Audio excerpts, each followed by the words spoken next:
जो कल की क्लास में हम लोगों ने अयोध्या सिंह उपाध्याय हरिऔध जी की का साहित्यिक परिचय और कृतियाँ पढ़ी थी और आज उन्हीं का प्री प्रवास महाकाव्य में संकलित पवन दूती का शीर्षक पढ़ते हैं। और इस शीर्षक में के अंतर्गत कवि ने उस समय का वर्णन किया है जब श्री कृष्ण राजकाज देखने के लिए मथुरा चले जाते हैं और राधा विरह अवस्था में होती हैं और पवन को दूती बनाकर कृष्ण के पास भेजती हैं। और इसमें एक ओर तो राधा के उदार चरित्र का वर्णन कवि ने किया है और वहीं दूसरी ओर कृष्ण के समीप अपनी विरहावस्था को प्रकट करने के भी उपाय राधा पवन को बताती हैं। तो बच्चों, यह हरिऔध जी का महाकाव्य, जिसे कि खड़ी बोली का सर्वप्रथम महाकाव्य कहा जाता है, और यह महाकाव्य है प्री प्रवास, और ये पवन दूती का शीर्षक उसी के में संकलित है। तो आइए इसको हम लोग देखते हैं। बैठी खिन्ना एक दिवस, वे गे में थी अकेली, आके आंसू दृग युगल में थे धरा को भिगोते। आई धीरे इस सदन में, पुष्प सदगंध को ले, प्रातः वाली सुपवन इसी काल वातयानों से। संतापों को विपुल बढ़ता देख के दुखिता हो, धीरे बोली सदुख उससे श्रीमती राधिकायों।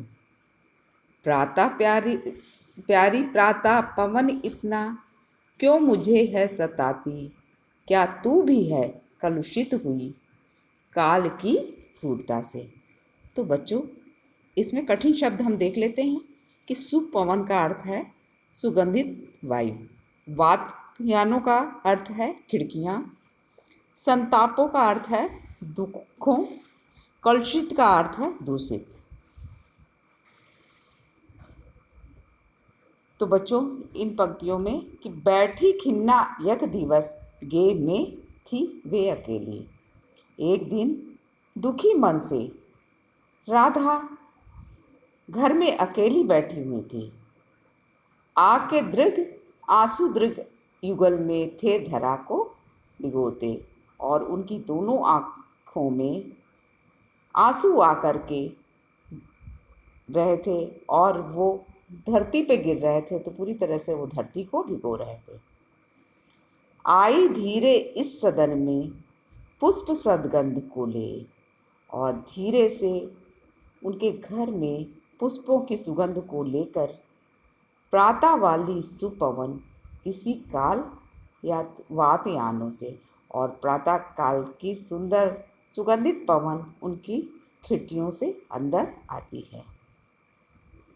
संतापों को विपुल बढ़ता देख के दुखिता हो, और जैसे ही वो सुगंधित पवन उनको स्पर्श करती है तो उनका दुख और बढ़ जाता है और उससे वो और दुखी हो जाती हैं।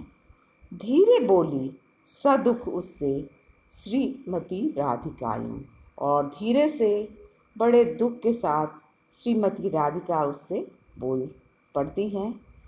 प्यारी प्रातः पवन इतना क्यों मुझे है सताती, कि हे प्रातःकालीन पवन या हवा वायु, तुम मुझे इतना क्यों सता रही हो।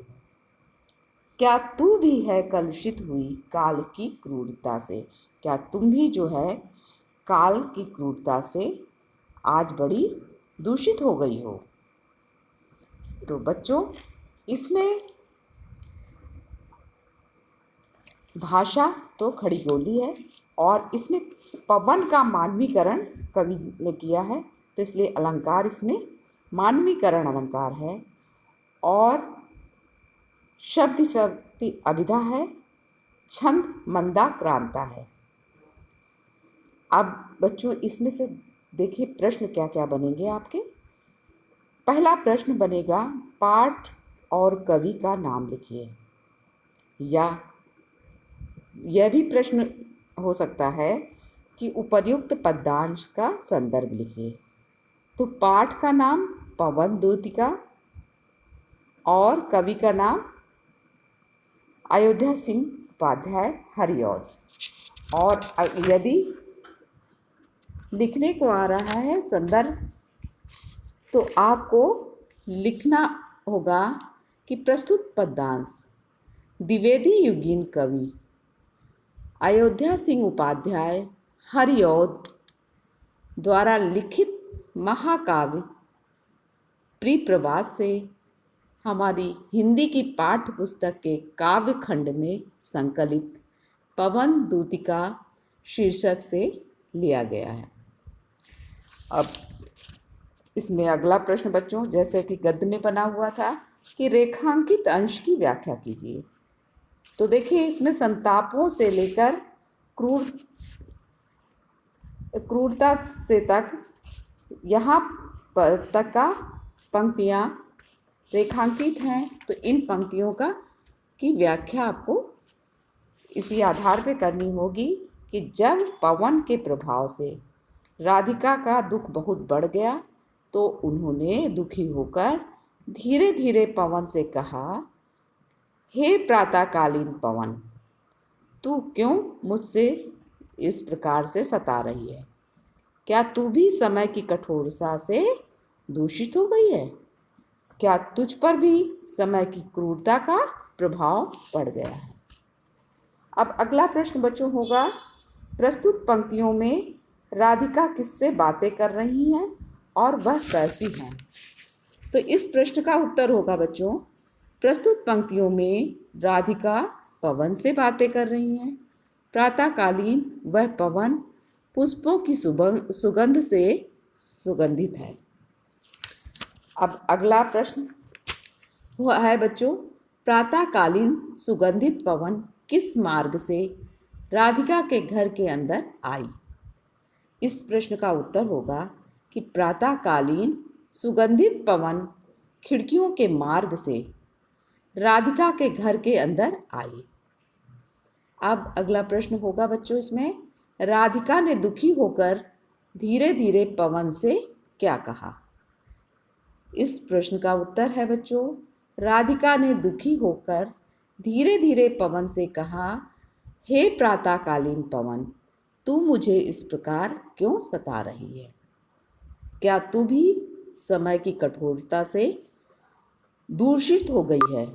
क्या तुझ पर भी समय की क्रूरता का प्रभाव पड़ गया है? तो बच्चों इस तरह से पहले